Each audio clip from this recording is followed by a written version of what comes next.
Good morning, everybody. Security Coverage here. Just to let you know, we will be back in just a few minutes to get this thing started.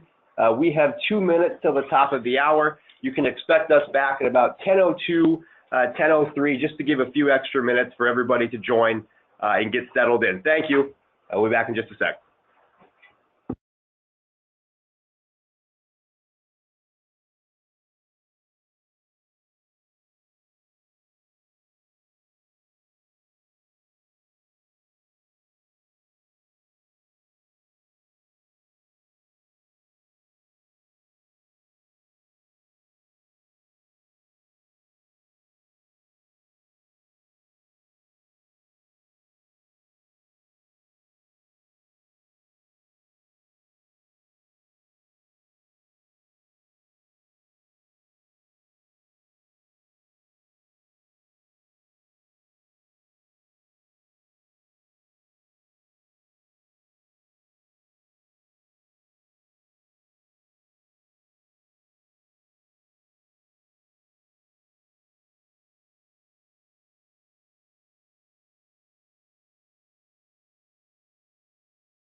Hi, everybody. Security Coverage here again. For those who have just joined, I wanted to let you know we will get started in about 2 to 3 minutes, and that's just to let everybody else get joined and get settled in before we get started. So thanks for being patient.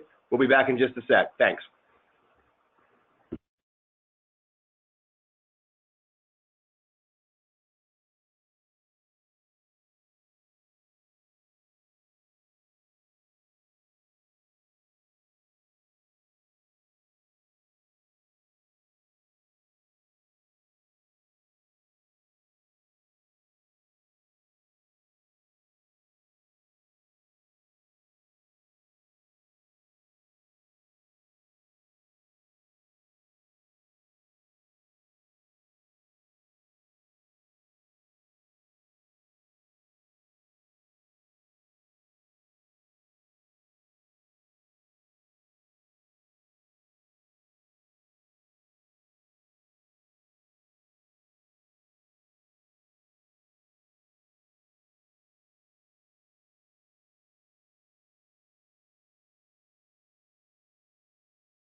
Hello, good morning, and welcome to our webinar this morning about understanding the cybersecurity threat landscape. My name is Mitch Thomas. I am a product manager here at Security Coverage, and I will be your presenter today as we cover a variety of topics, including the current and the future threat landscape that both residential and business users are up against.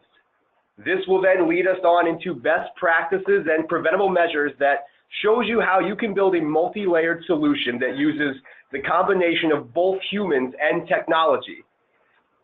We'll finish things off with a brief, and I do promise it is a very brief overview of our products that we offer at Security Coverage that may be of interest to both you and your customers, especially as we cover the kinds of topics that we'll be going through today. At the very end, I'll open things up for a Q&A session in case there are any questions you may have or specifics you'd like me to dig deeper on. Or, hey, even if you want to nitpick some things I've covered, we're happy to open up a dialogue and make sure we all get on the same page. So With that said, this webinar is first and foremost an educational webinar. I read all the threat reports, I keep tabs on what's going on in this space, and my goal is to condense and consolidate this information so that I can share with you some of the most interesting tidbits and contextualize, those key items that we need to be mindful of. So a few housekeeping items before we get going.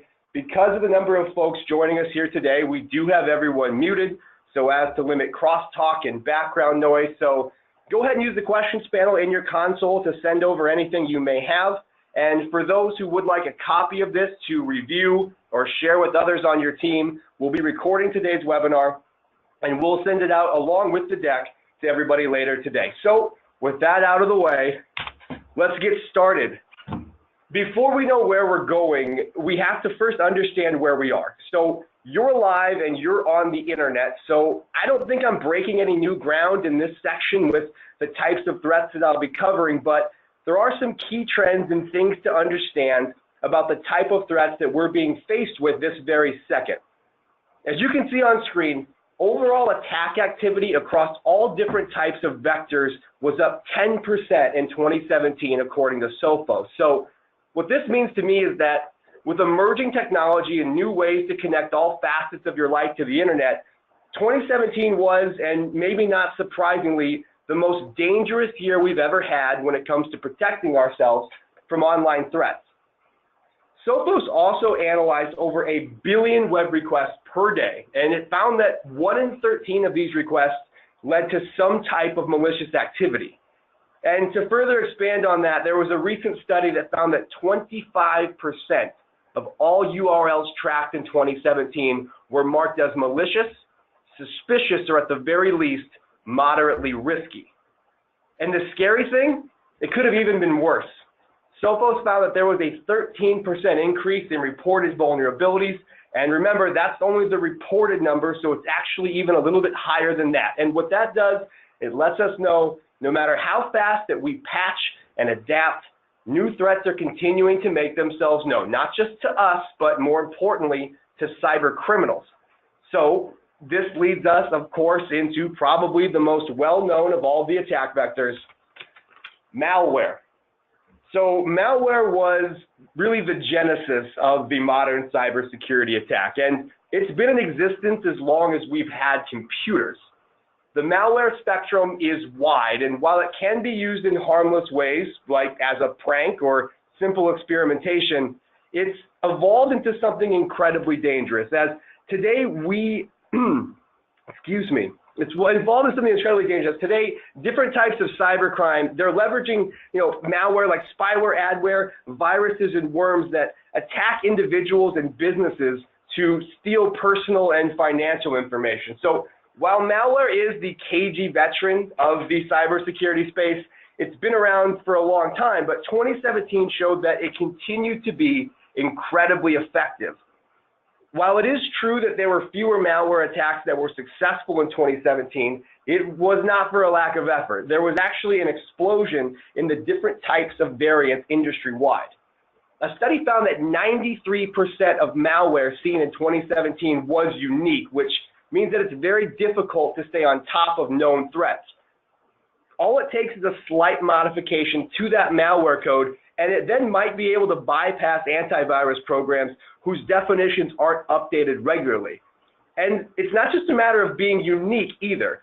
Sophos noted that it found a 92% increase in downloader variants across the board. And to put this in perspective, that means that over 400,000 new variants a day were discovered, which shows us that we're getting bombarded in both quantity and variety. So while malware can strike from anywhere, you should be on alert all the time, not just when surfing the web, but especially when reading your emails. A Verizon data breach report found that half of all malware downloaded in 2017 was by way of email clients. And notably, Cisco research found that the most common malicious file extensions that come through your email, they're actually Microsoft Office documents, as they totaled nearly 40% of all malicious files found. Archived files like .zips and .jars, along with PDFs, make up nearly the rest of the attachments found to be malicious. And you may think that it's easy to spot these kind of attachments, I am sure that there are people on this webinar who are positive that they would never put themselves in this predicament. But as I'll get to in a later slide, the modern day phishing attack makes your reading your email more dangerous than ever. And all malware can be dangerous, but in recent years, a very specific type of malware has been making waves. And 2017 was its most newsworthy year yet. Of course, I'm talking about ransomware. So ransomware infections have been on the rise since as early as 2013, but like all malware, 2017 showed an immense growth with 50% of new variants found. Thankfully, ransomware threats, they do seem to be stabilizing due to increased detections at the endpoint level, which was highlighted by a report of nearly 5.4 million WannaCry attacks being blocked in 2017, according to Bitdefender. So while successful ransomware attacks were lower in 2017, they still remained at an elevated level. So, as we think about malware and ransomware together, I think we're in a good place. The technology is there and it's doing a good job, but it doesn't mean that we can forget about it. We need to be mindful that not all endpoint solutions are perfect, and criminals make their money being one step ahead of the defense. They're thinking of new angles and new strategies to get you to slip up, which is really true for all attack vectors, which is a nice segue into our next slide about phishing. No need to beat around the bush. Phishing is, and in my opinion, will continue to be the #1 attack vector in the entire cybersecurity space for the considerable future. And there's a handful of reasons that this is the case, but the main reason is, and it's something I'll hit on a lot today, humans are the weakest link in the cybersecurity defense chain. This phishing content is specifically designed to trick the user, and phishing campaigns carry a wide net. On average, over 1.5 million new phishing websites are created each month, and the number of phishing URLs in the last 12 months have nearly doubled, according to Siren researchers. So when you think about your employees or your friends or your family, I want you to really be honest with yourself. How many of them can you see falling for a well-crafted phishing scam?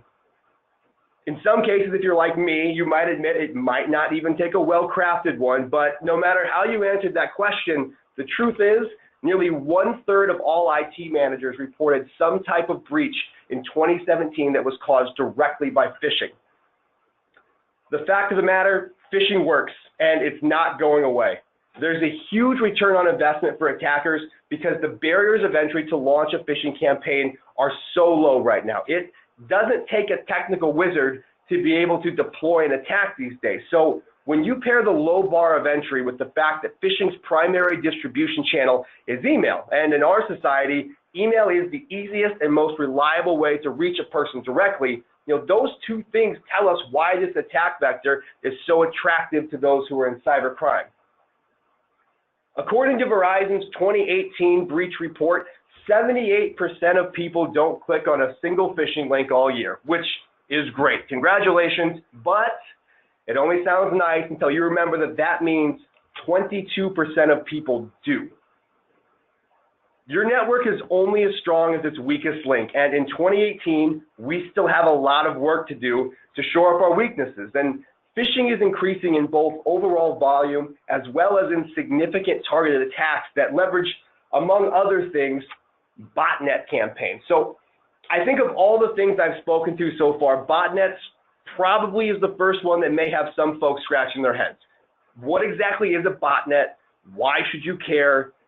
It's a good question. So let's get into that. A botnet is a collection of devices that have been infected by some type of malware, which then causes that device to become a part of a larger network of infected devices.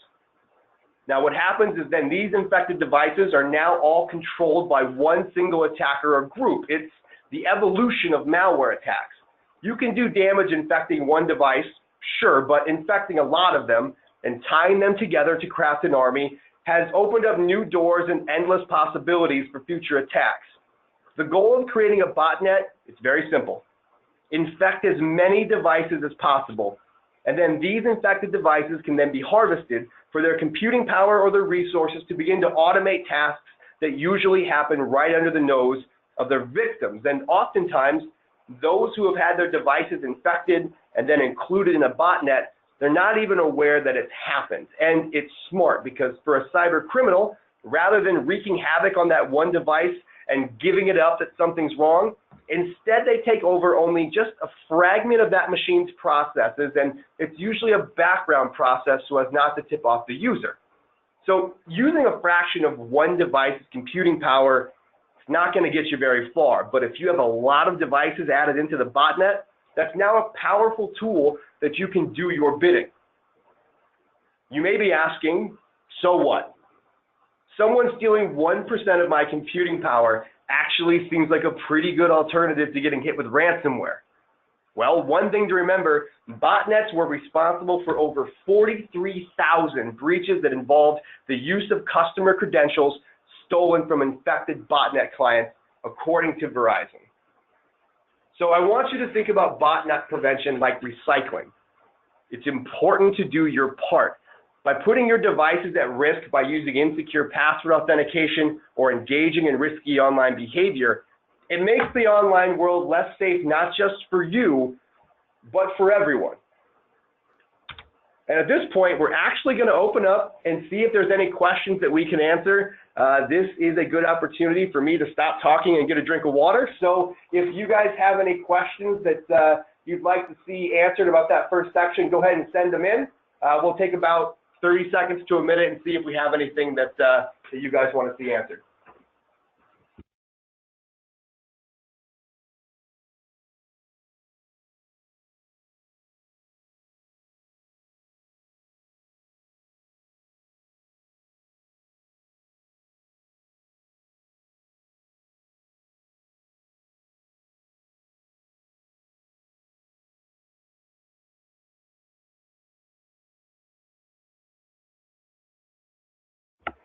Okay, no questions, which means I either did a great job or a terrible job. I guess time will tell. So, moving on into the threat landscape of tomorrow. I mentioned earlier that 2017 was the most dangerous year that we've ever had being online. 2018 is shaping up to be more of the same, and I feel confident in saying that 2019, 2020 and beyond, things are going to get much worse before they get better. So, when I talk about the future, there are a lot of different directions we could take this in, but I want to stay focused and keep us on track talking about the immediate future, because 2025 is going to have some wild things in store, because the vulnerabilities that exploited then, they haven't even been found yet. So it's a mistake to keep our eyes too far ahead when we have as many threats that we have here in the present day that we need to prepare ourselves first, because in some cases, they're already here. Everyone has a smartphone. Not everyone, I guess, but a study did show that by the end of 2019, there will be over 2.5 billion smartphone users worldwide, and cyber criminals have finally noticed too. For a long time, even as recently as a few years ago, mobile malware was very much like the boogeyman. It was often talked about, but it acted more as a reminder to be good than actually existing in any kind of reality.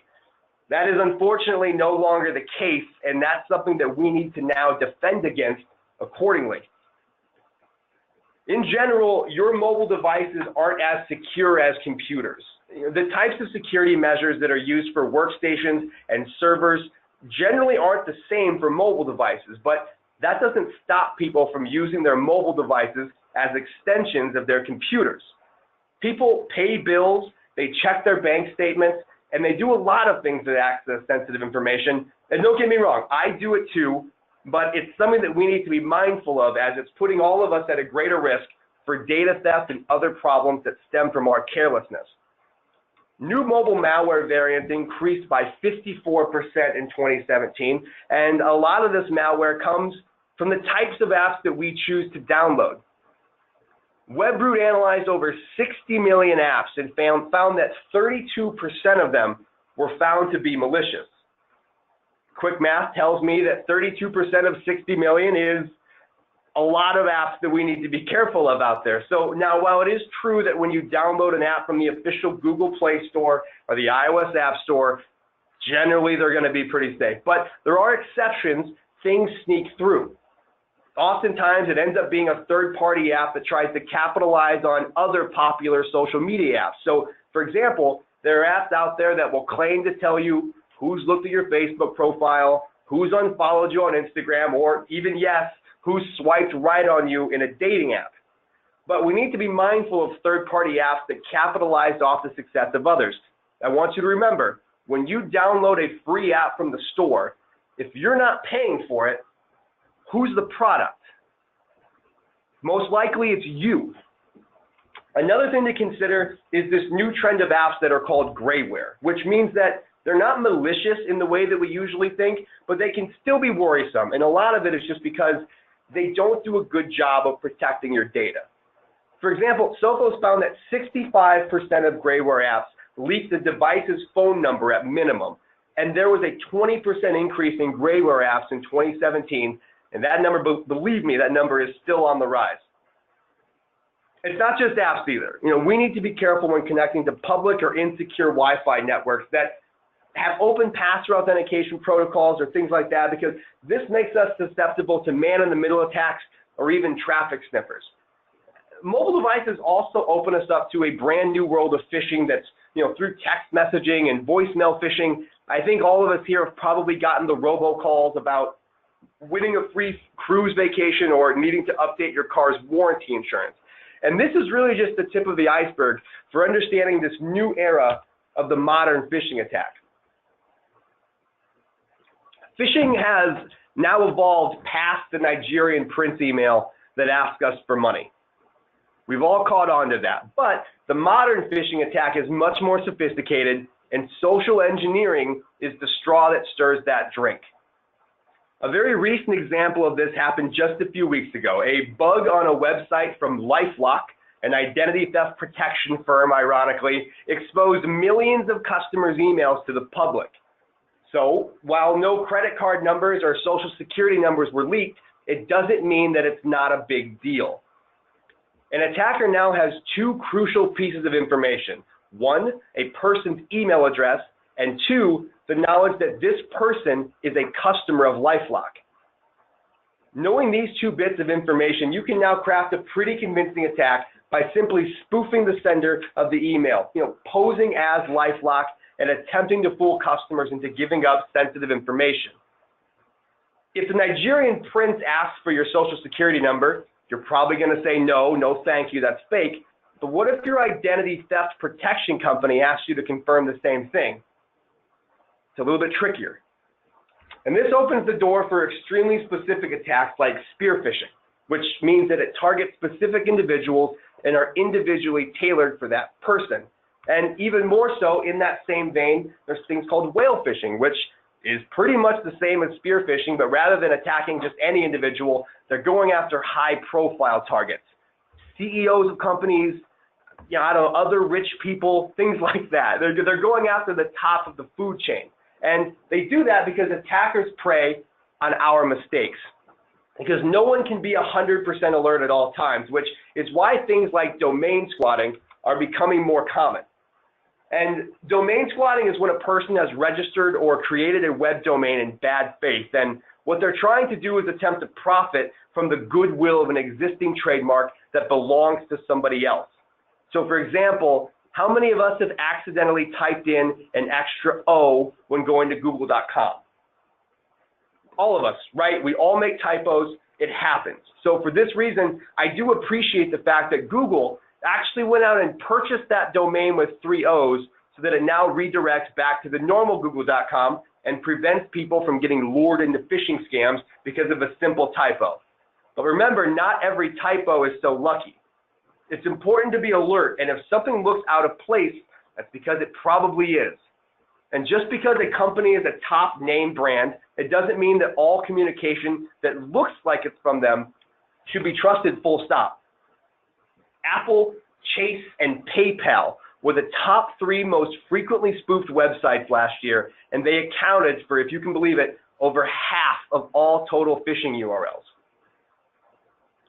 A rising tide lifts all boats, and in this scenario, the modern phishing attack is the tide and ransomware attacks are the boat.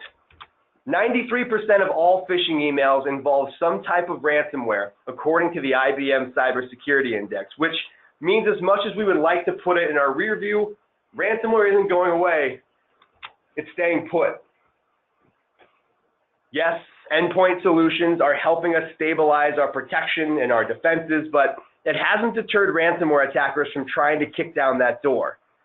Successful attacks are down, but attempts are still surging, and a big reason is that now you can just buy source code rather than create it, which means that with less skill required, these attacks are continuing to be deployed in large quantities.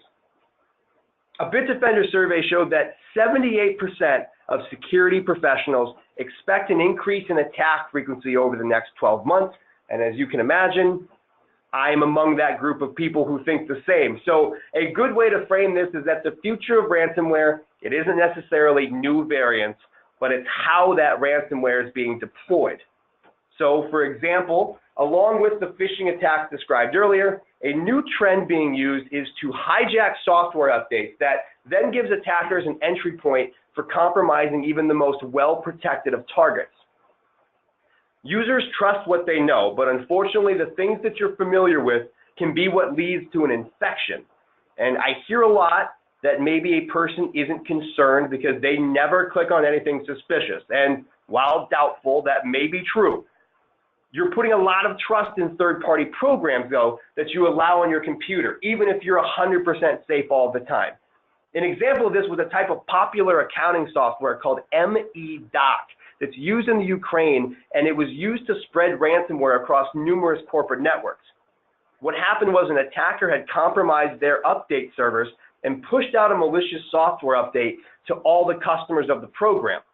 So of course, customers thought it was a normal software update. Of course, they'll hit accept. Now they got hit with ransomware.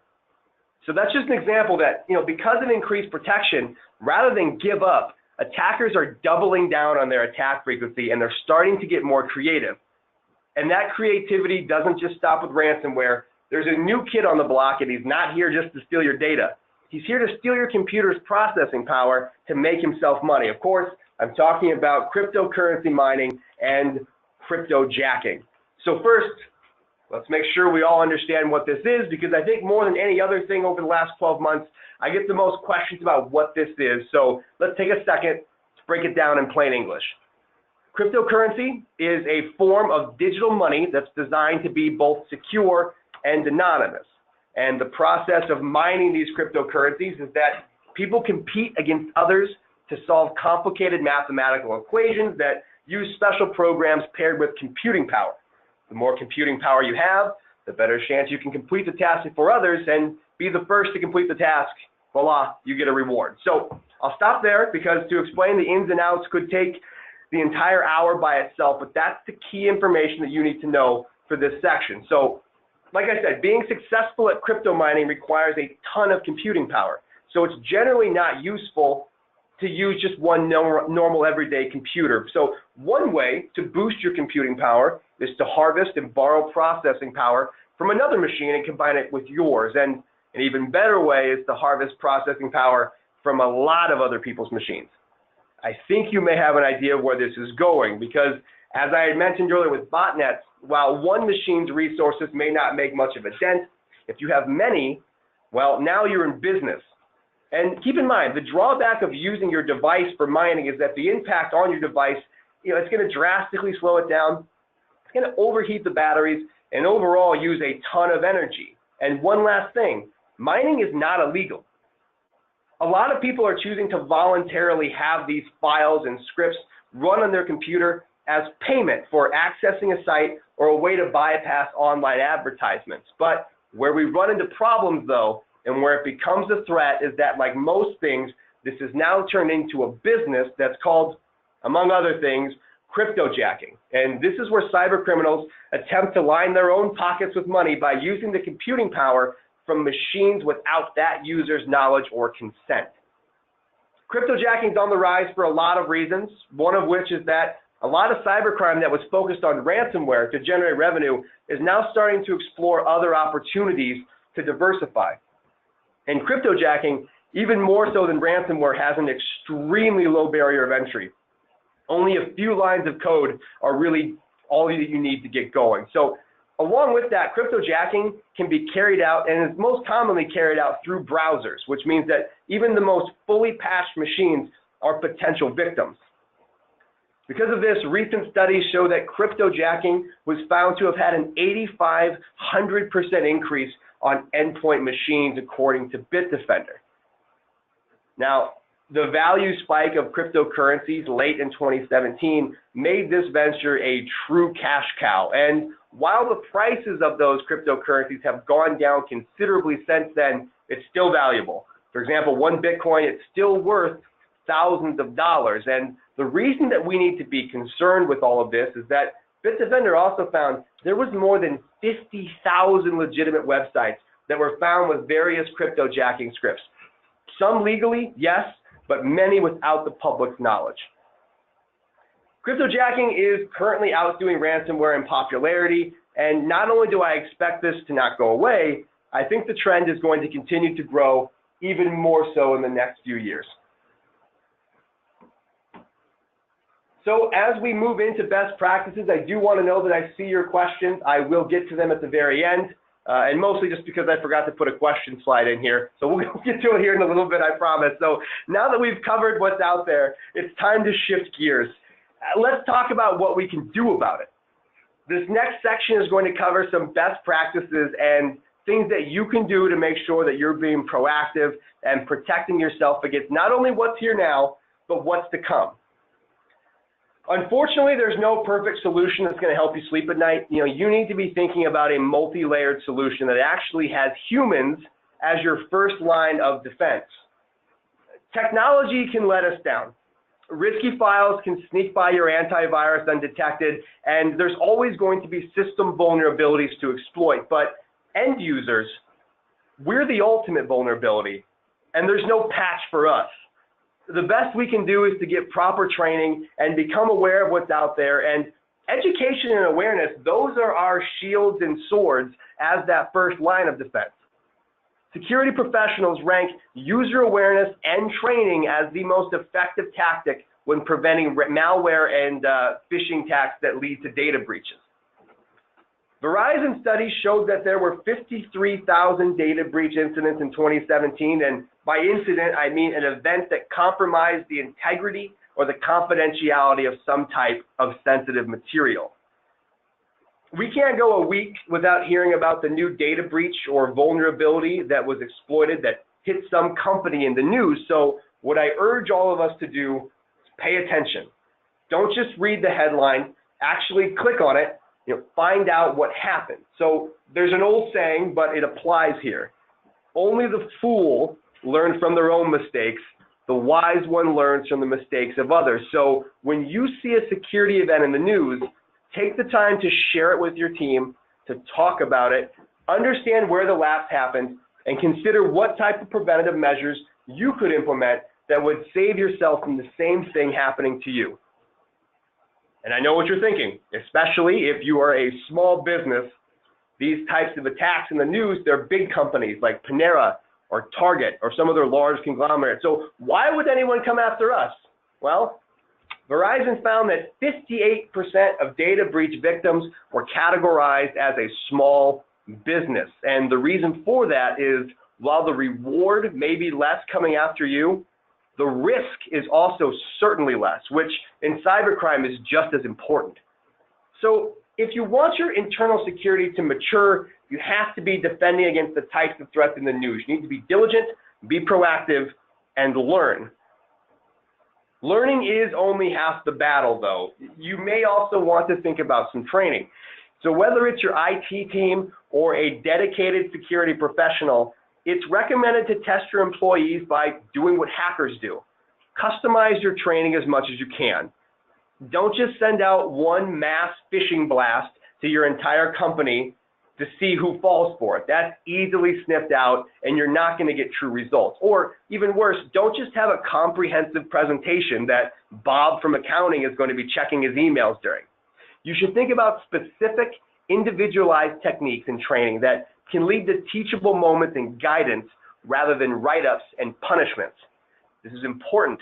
You need to train your employees in ways that they're going to be receptive to and that they can actually learn from. And it's more than training people not to do bad things. It's training them to report what they see. Consider this. Verizon found that in phishing campaigns that they studied, it took 16 minutes until the first person clicked on a link.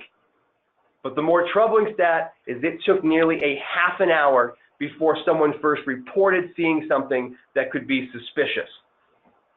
Imagine if those numbers were flipped. I think we'd be in a much better place. So, 93% of respondents to a Bitdefender survey did agree that humans and technology need to work side by side in order to detect and respond to phishing attacks, and this is an example of that. You need to establish a culture that doesn't harangue or yell at mistakes, but instead rewards people for recognizing and reporting potential attacks. Moving along, one of the easiest and simplest preventative measures to take is to patch and update your systems and devices. I know it's not exciting. No one loves to start their morning off with Windows updates, but putting them off or ignoring them altogether means that you're putting yourself at considerable and avoidable risk. Updates aren't just about getting new features that you don't care about or implementing a new user interface that you swear was designed just to annoy you. Instead, they oftentimes include security updates that patch reported vulnerabilities. So think of it like maintaining your car. Not getting regular oil changes or new tires doesn't prevent you from driving down the road, but if you continue to avoid regular checkups with your mechanic, at a certain point, it starts to become kind of dangerous to drive. And the same is true for computers and being online. Whether it's a car or your computer, ignoring regular maintenance means that it's not a matter of if something's going to happen, it's a matter of when. And I want to make note that the mobile malware slide that I spoke to earlier, it should not be surprising.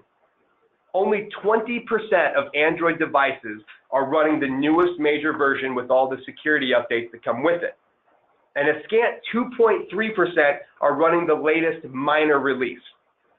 And while iOS does have a much stronger adoption rate with 76%, that's their lowest reported number in years.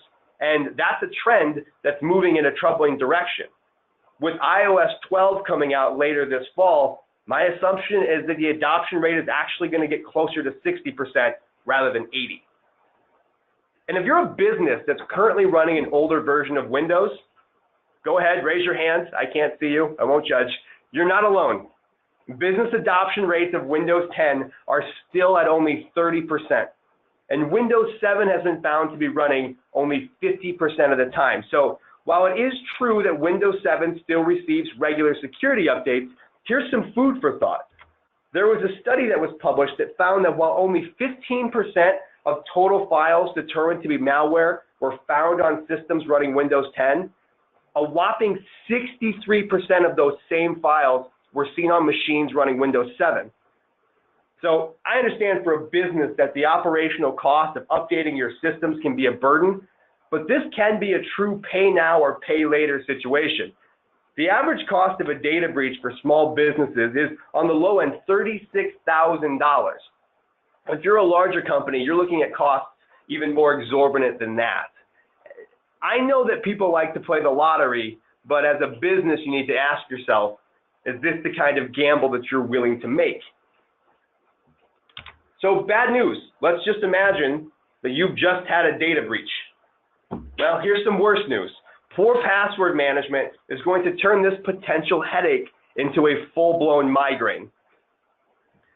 Strong, unique, randomized passwords are your best defense when containing a breach and limiting it to as small of a scale as possible. It's not enough anymore to have a strong password. If you use that same strong password for every login you have, it's no longer strong, it's a sieve. You're giving attackers unlimited access to every account you've ever registered, and here's an example. Early this year, a well-known app, MyFitnessPal, was compromised and over 150 million user credentials were let out into the wild. Now, you might think, No big deal. I'll just change that password. But let's say that you use the same email and password for other accounts. No longer is it just your MyFitnessPal account, because believe me, cybercriminals don't care how far you ran last night. Instead, they're going to use those credentials and try to log into major credit card company websites, your Amazon account, and everything else. Creating strong passwords is only step one of secure password management. You need to be using unique passwords for every login that you use. But don't be fooled. It's not just your web login. Unique passwords need to be considered for everything. So many of the devices we purchase today, like routers and IoT devices, they come with login credentials that helps you access their configuration settings through a browser. But we need to be changing these credentials as soon as we connect these devices to the internet. If you have a Netgear 6100 router, for example, I can Google and find out what that default password is in 15 seconds. And if your device gets infected, the first thing they're going to try to do is access your router and infect your entire network. If they have access to those credentials, it's incredibly easy. And because default credentials are a hacker's best friend and cybersecurity's worst nightmare. And lastly, I want you to consider your personal devices. So many of us keep important information on our smartphones or our laptops, but the passwords that we put on them are often too focused on ease of access rather than security. As I was putting together this webinar, for fun, I asked my girlfriend if she thought I could guess her phone's PIN in 3 tries. It only took me one, 8533673. It was, of course, our dog's name, Theodore, in phone word. I did get her switched over to a better one because do you know how easy it is for someone to find out in this day and age what your dog's name is, or your birthday, or the year and city that you traveled abroad in? Be mindful of this and protect not just your online accounts, but your phones, your laptops, and all of the devices in your home that are connected to the internet. Doing this may be the difference between someone accessing just your fitness habits rather than your credit card information.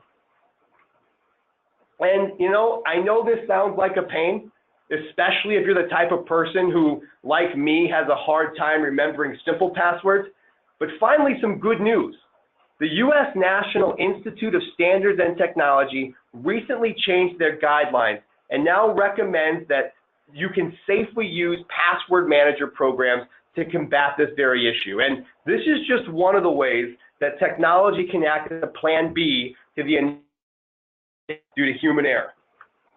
There's really no reason to even source this stat because I won't.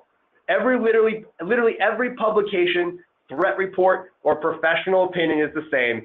Human error is the #1 cause of security breaches, and it's not even close.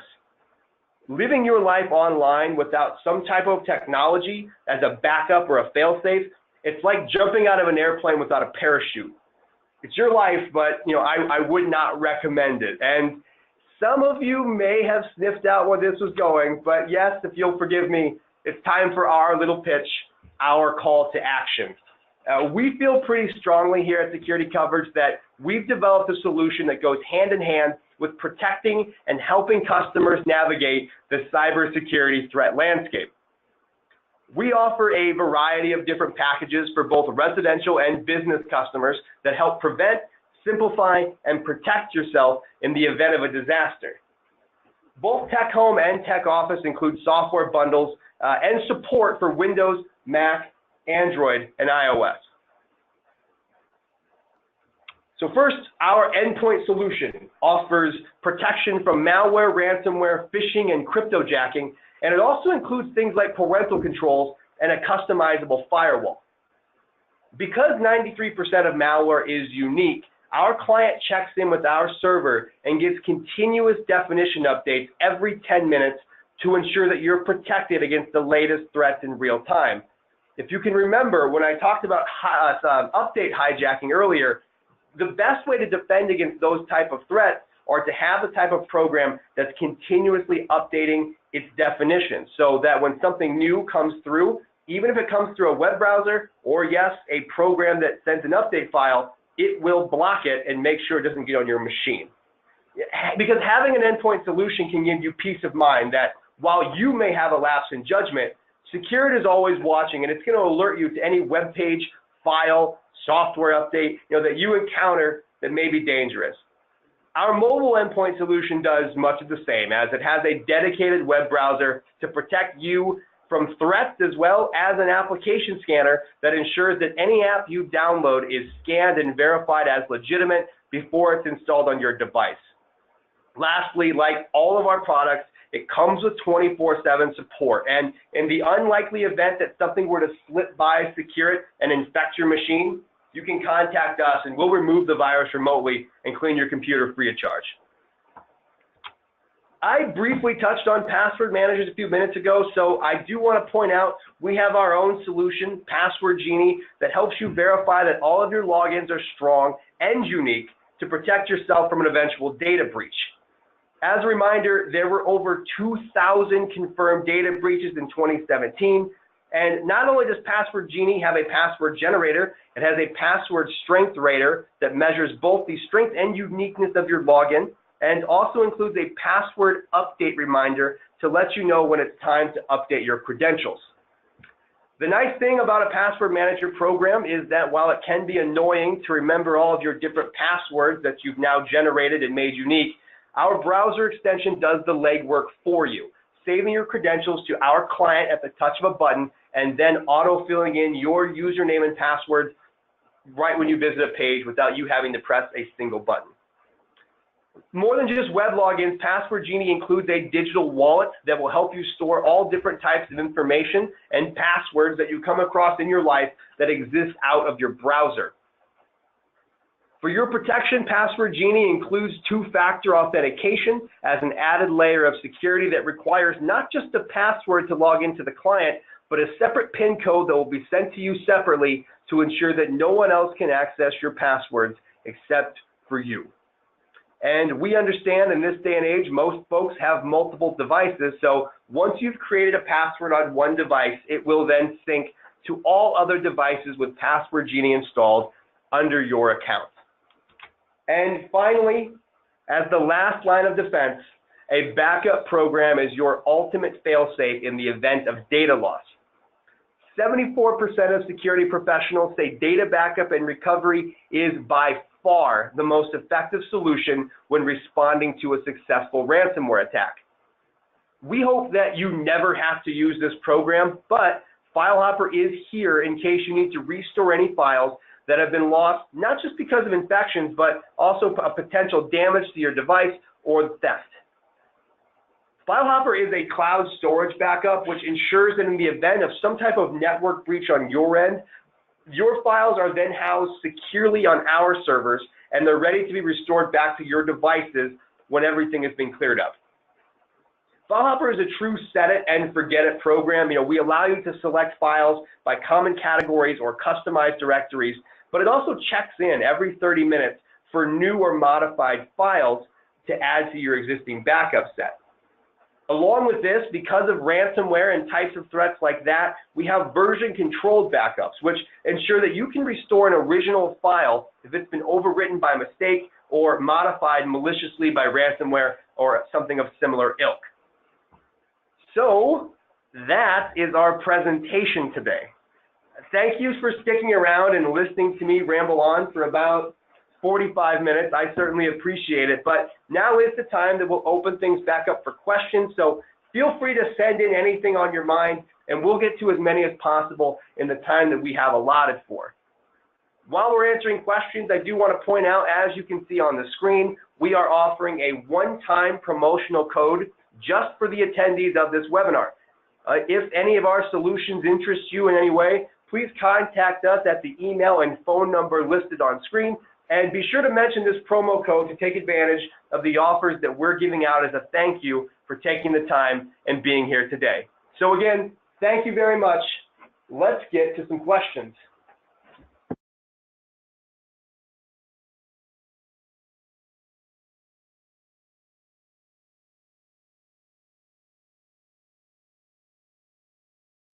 So interesting question here. There's a question from David. Hi, David. Thanks for chatting in. Does a tightly controlled and censored network like China's provide greater security from cyber criminals? That is an outstanding question. There's two ways to look at it. One, I think, yes, of course, that's going to make things a little bit easier to keep things locked down.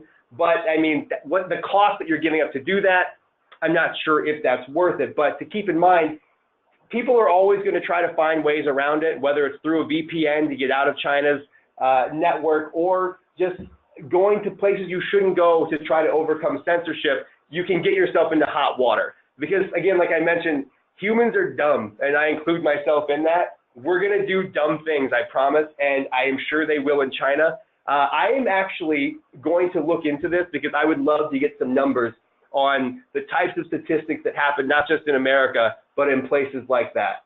So thanks for that question, because that's really got my mind working. And another question here, I did touch on it, how to avoid the bogus updates that I mentioned.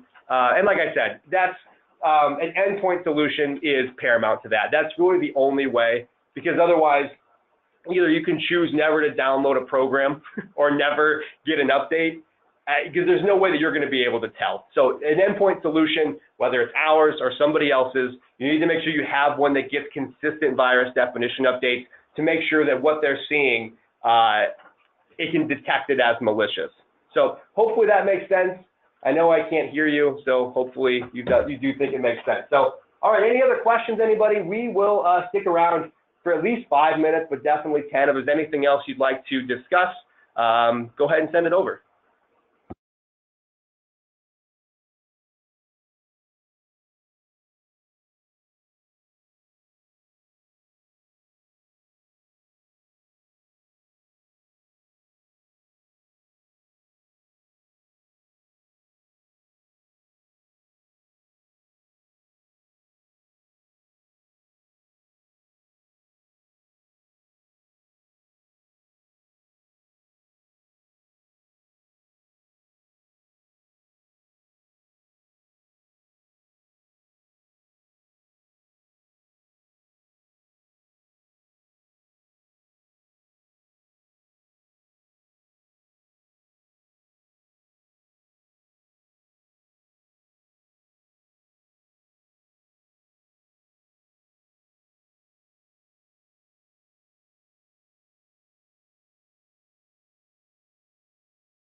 Another question here from Robert. Thank you, Robert. So he does say, going back to phishing, we suggested that some things are just, some attackers are getting just your email and phone number.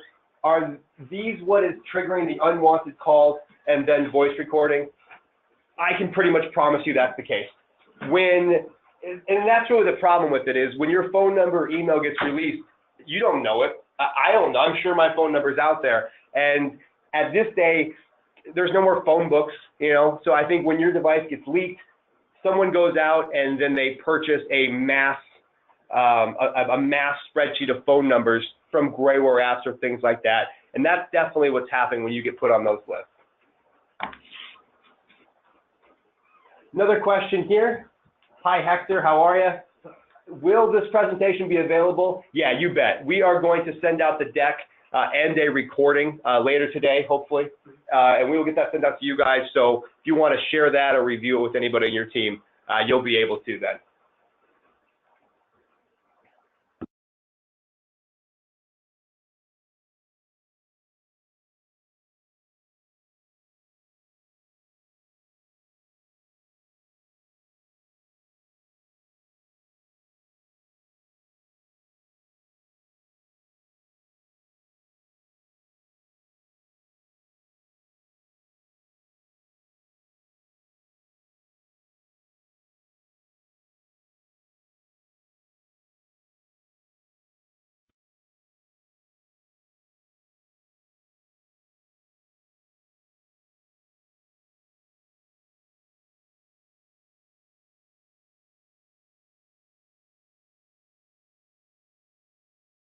All right, next question from Ben. Thanks, Ben.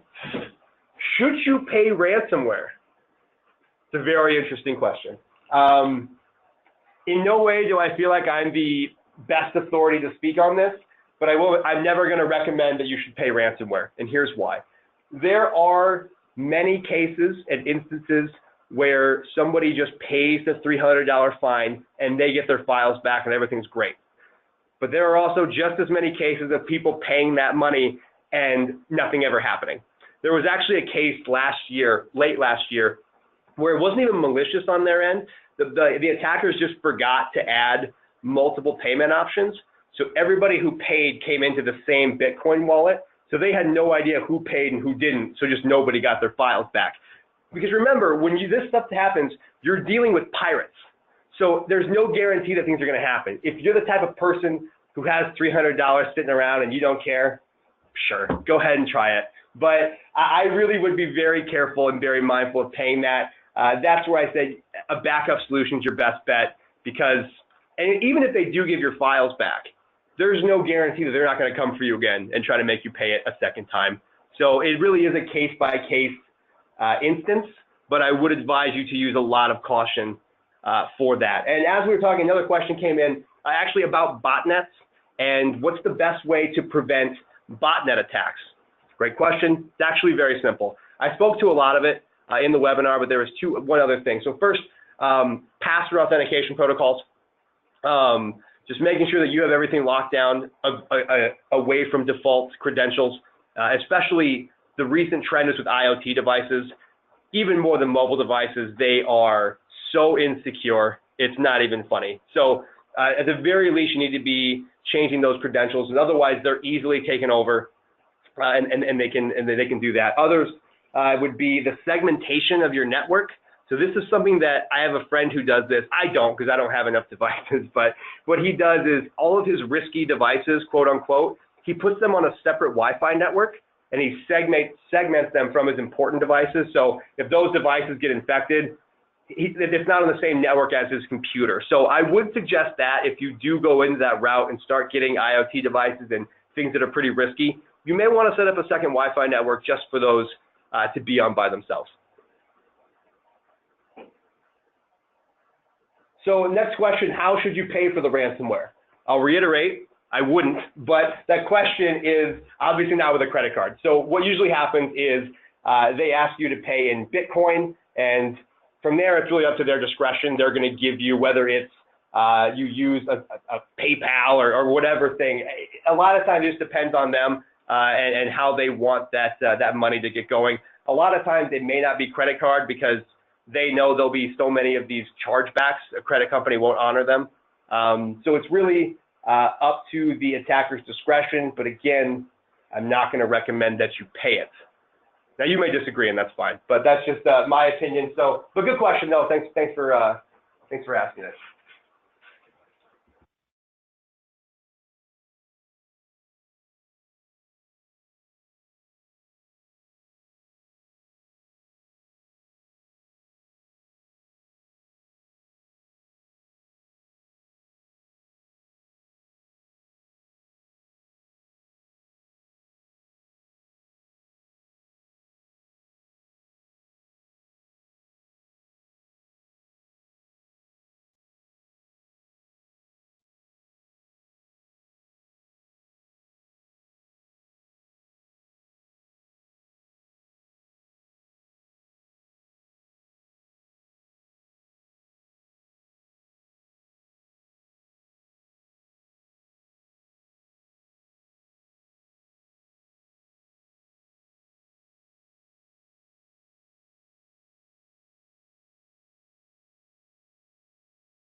All right, it looks like we are running out of questions. So last call, any other questions, feel free to send them over. And I will just remind you, if you have any interest, contact us at the phone number, email, use that promo code, check out what type of offerings we have today. They are only for you guys who attended. And, you know, again, that's just a big thank you for joining us today. So, all right, we'll stick around for like 2 more minutes. And after that, we'll take off. So thanks, everybody.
Hi, everybody. We are going to get going. So again, thank you for joining. And, if anything comes up, any questions, you can always, even that partner distro there, you can get a hold of us to ask questions if you can think of them.